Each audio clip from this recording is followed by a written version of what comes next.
So over the past weekend, there weren't any MMA fights. There was the bare knuckle boxing event, but outside of that, there were some local jiu-jitsu tournaments all around the country, and there really didn't seem like there were any big stories that would really pertain to the MMA community. But it looks as though in Chicago at the Grappling Games, I believe it was their spring championships.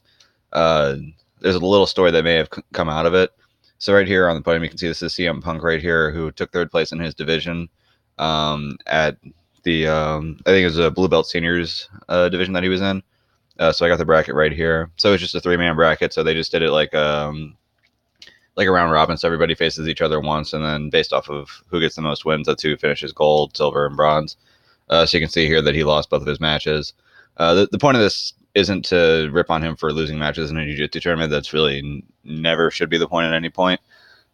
This is more just to say that he actually is still doing jiu-jitsu, and the fact that he's competing probably shows that he's training enough to the point where he feels comfortable competing, and here he is competing, and we actually have some results from it.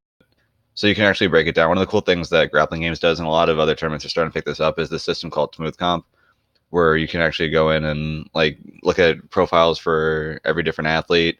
You sign up for tournaments. Plus, when you're actually at the tournament, they do a good job of telling you when your matches are going to be on. So it's a pretty cool system. But just to go through and look at his results, the only results he has in the system are just from Saturday's tournament. So both of his losses were on point. So he lost his first one 7-0. In the seniors group, it's 40 and up. So he was 40 years old. I believe this David Thomas guy was 41, and then Daniel Beatty, I believe, is 48. But the loss to Thomas was by a score of 7-0. So without having seen the match, and unfortunately, I was there, but I was also competing like at the same time he was. So he was on a different mat than me, so I didn't really have a chance to watch. And obviously, I had more important things to worry about at that time, or at least more important for me. But the 7-0 loss, typically in jiu-jitsu, if you're losing 7-0, that probably means that he pulled guard, gave up a guard pass, which is 3 points, and then got that guard pass, and then from there was passed into mount or either the back. So it would have been guard pass back or guard pass mount. So 7-0 loss right there. And then against Beatty, he lost 11-2. So this one's probably a little bit tougher to figure out. I'd assume the two would be he got a sweep at some point, so I don't know. Maybe he pulled guard, gave up a pass for 3, gave up another pass to the mount for an extra 4, so that'd be 7. Maybe then gave up his back for 11, regarded and got a sweep. That's a possibility. I don't know if that's exactly how the match went, but that's a possibility for an 11-2 score. But those were the two matches he had. What's interesting to me about this, though, is that after his loss to Mike Jackson, there was some question marks as far as whether or not he was ever going to do MMA again. What his interest was. He said that he was still training every so often, but that doesn't necessarily mean that he wants to compete.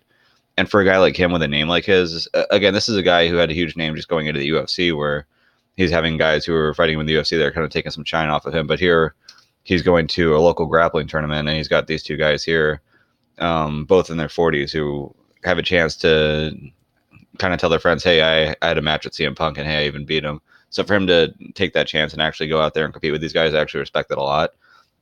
Definitely after his previous fights, I had some serious issues with the technique that he was showing in the fights, and felt that he'd kind of misrepresented where he was at, especially in the second fight where he came in as a blue belt and was missing out on a lot of basic fundamentals with the Mike Jackson fight. So for one, in his guard, his hips were pretty much glued to the mat. He wasn't really doing a good job of elevating his hips to attack. When he was in half guard, he wasn't knowing to fight for underhooks. So there's just like some basic stuff that he wasn't showing.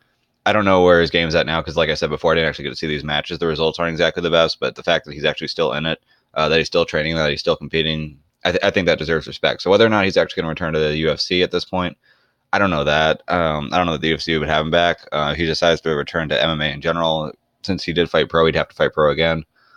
He is 40 now, so that's kind of taking away some time. I don't know what his goals are. If he just wants to get his hand raised once in an MMA fight, or what the idea is. But to me, it's pretty cool that he's decided that he wants to compete in Brazilian Jiu-Jitsu, that he's doing that on the side. Didn't really make a whole lot of fanfare about it. Didn't make like a giant announcement. Just kind of went out there, competed, tested himself out.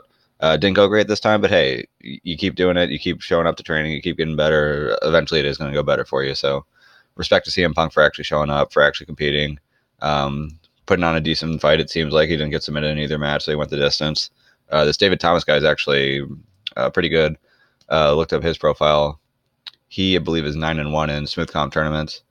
Yes, this is him right here. Yeah, so 9-1. So this is a good guy that he lost to here. The BD guy, I'm not sure what his record is. I could probably just pull that up. So let's see. who this Daniel Beatty guy is, who is 48 and got a win over him. Yeah, but once this comes up, then I'll probably end the video right around there. Though I just wanted to see where CM Punk or who he ended up having to face. So this guy's 7-5. So another guy with a winning record, not as good as the 9-1 guy, but still not bad. So he's going against solid competitors, guys who go out there and compete against other guys in their weight class and generally have positive results, win more often than lose. So it's not like he was getting beaten by a bunch of scrubs or a bunch of very bad competitors. He was getting beaten by guys with winning records. So eventually he'll probably, if he keeps competing, he'll probably face some guys who have losing records, or he'll improve to a point where he's able to beat these guys. And at that point, good for him.